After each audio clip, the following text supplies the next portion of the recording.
We're making keto beef stroganoff and I've got a surprise for the pasta. Let's go.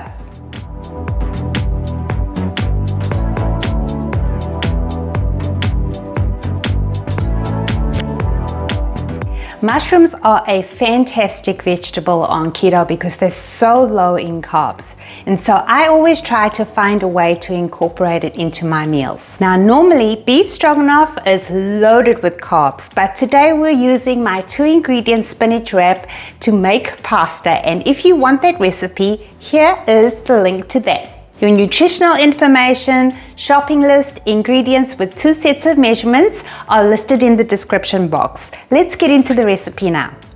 Over a medium heat, add 1 teaspoon of butter and let that melt. Add a half a cup of sliced mushrooms and saute until they have softened, and then add a 1/4 pound of ground beef. Break up the meat and let it brown, stirring occasionally. Now to add some seasoning, and this is just one way you can season it. I added a 1/2 teaspoon of garlic powder, a 1/2 teaspoon of Dijon mustard, and a pinch each of salt and pepper, then gave it a stir to combine.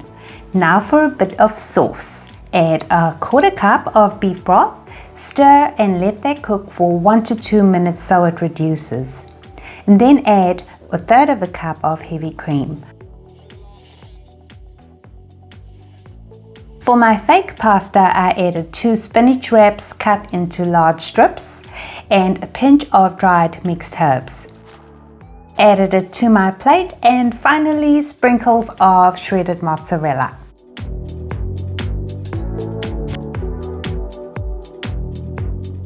Now this is just a simple take on a keto beef stroganoff. So before you serve it, do give it a taste and make adjustments as necessary. Thank you so much for watching. Stay safe and be well.